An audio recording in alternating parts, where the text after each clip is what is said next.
In this tutorial, we'll be painting a watercolor avocado using a blend of loose and realistic techniques. I'll go through the entire process step by step, so whether you're a beginner or intermediate artist, you'll be able to follow along easily.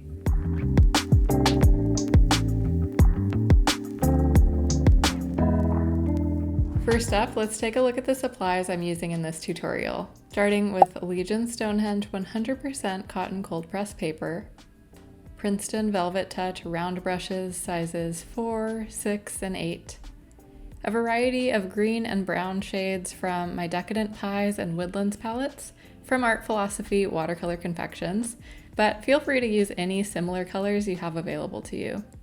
And finally, I'll also be using this pencil to outline the avocado. Before we start painting, let's go over the 4 quick steps to painting this avocado so you know what to expect beforehand. Step number 1, we'll make a quick sketch outline.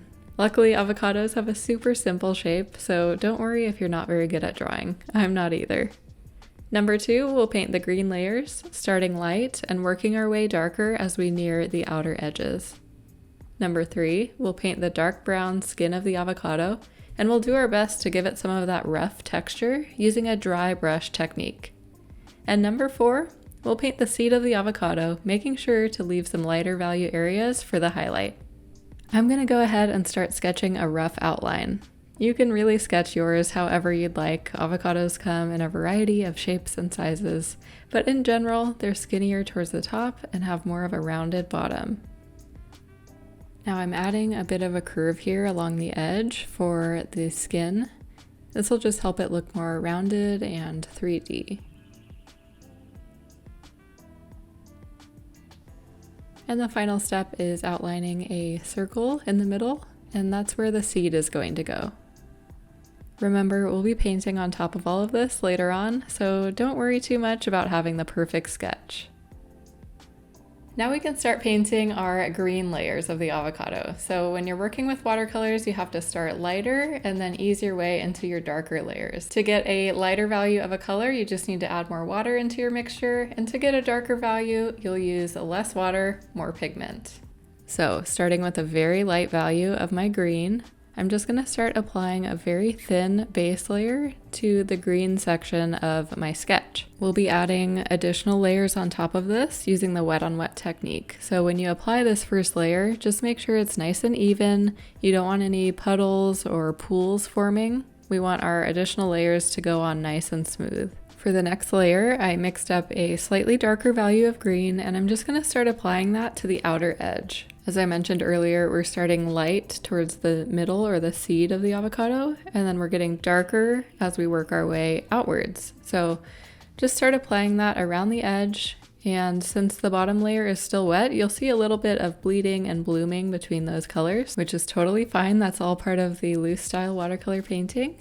And if you want to smooth out some of those edges, just rinse off your brush so you have clean bristles and gently smooth those out. If you start to get a little bit too much color around that center, you can use a clean dry brush to soak up some of that excess color. And that technique is called lifting, and that'll just help us maintain a really light value near the center. Now I've mixed up an even darker value of green, so we're just gradually getting darker and darker, and I'm gently tapping that in along the edge of this avocado. And I'm making sure to work fairly quickly because I want to make sure that the previous layers remain wet while I add these additional layers. So as I do this, you can see that paint bleed out into that first layer, and that's exactly what I want to have happen.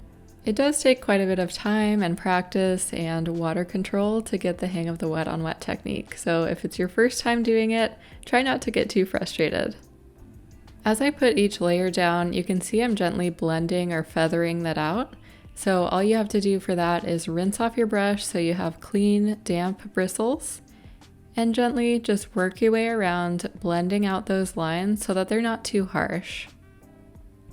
When you're working with layers like this, it's a lot of back and forth between adding more layers, blending it out, adding more layers, blending it out again, so be sure to take your time. And now we can start on the final layer. So I want this one to be bold. I want to have a big contrast between the lightest green and this final layer of green. So I went really dark here. Don't be afraid to use your darkest mixture of green. and just gently line the very outer edge. I don't want this to seep into too much of the avocado because I want to keep that contrast and the nice gradient from light to dark. So I'm just using the very tip of my brush here to outline the outer edge of this avocado. And for the final step, I rinsed off all the pigment from my brush, and I'm using those clean, damp bristles to just kind of feather out those lines again so they're not so harsh. Again, you don't want to have too much water on your brush to where it floods the surface. You just want a good amount so that you can feather out those dark strokes that you made.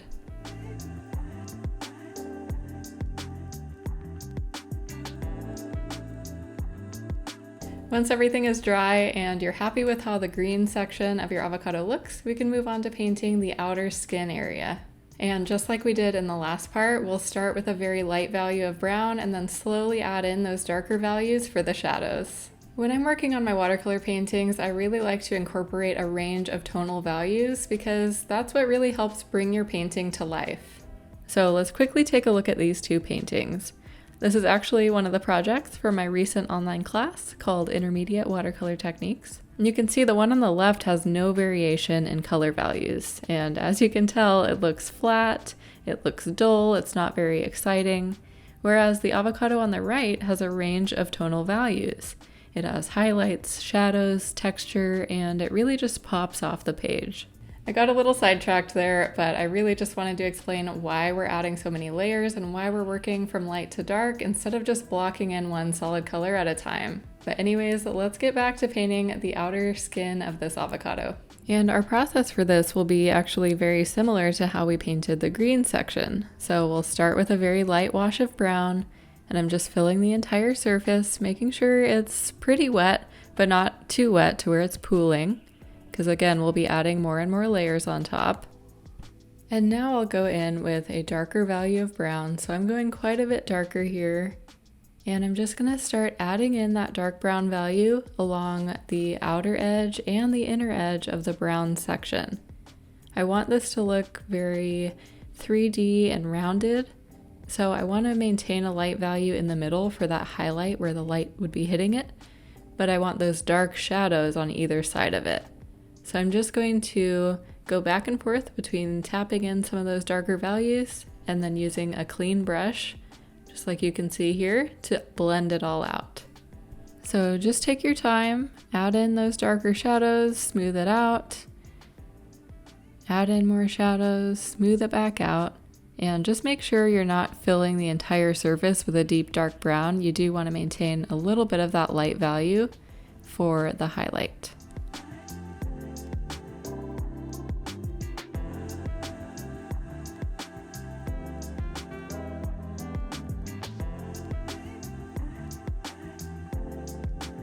And once you start to feel pretty good about how the outer edge of your avocado looks, we'll start adding texture. This is the fun part, so I'm gonna zoom you in a bit here, and I'm using a dry brush to just pick up some pigment off the page to create those highlights. And this lifting technique only works with wet paint, so make sure you're working kind of quickly.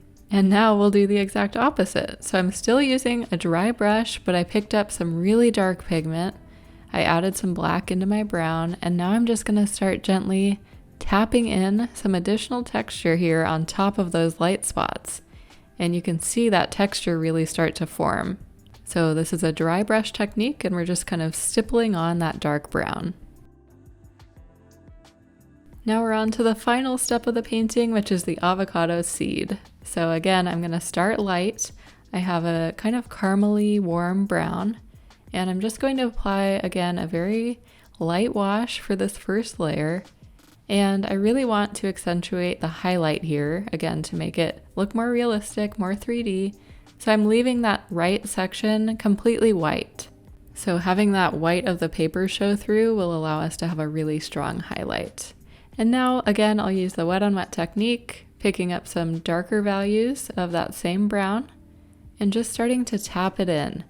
And you can really see those blooms start to form between colors, and that's what I love about the wet on wet technique. It's one of my favorite techniques in watercolor because It's so unexpected, it does its own thing, and you can just kind of drop in color and see what happens. Now I've grabbed an even darker brown and I'm just gently adding it to the very edges here. I really like having a sharp contrast between values. I really think it helps convey depth and highlights and shadows, so I really like having the white of the paper gradually down to light brown, darker brown, and an even darker brown on the edge. So just gradually picking up darker and darker values and tapping those in. I've added, again, more black to my brown mixture here, and I'm just lining the very outer edge. I don't want it to flood the surface. I don't want the whole seed to turn dark brown. I just want to line the very outer edge. You might notice some of those stray bristles hanging off of my brush. That is because this size 4 Velvet Touch brush is one of my most heavily used brushes of all time. I use it every day. I use it in almost every painting I do. So it has been well loved and it's probably time to replace it. But if you're looking for a good everyday brush with just the right amount of stiffness for watercolor, I definitely recommend the Velvet Touch line from Princeton. And now I'm again just darkening that shadow, so I added more black to my mixture here and just gently lining it. And it's totally up to you how many layers you want to add. I just typically go off of feel. And another thing to note actually is watercolor tends to lighten as it dries, so you lose a little bit of that vibrancy and that saturation.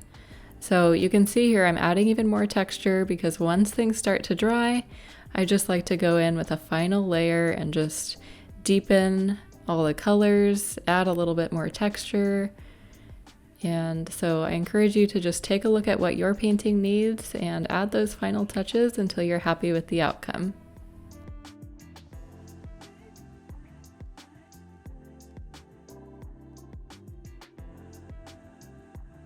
And there you have it, you painted a beautiful watercolor avocado.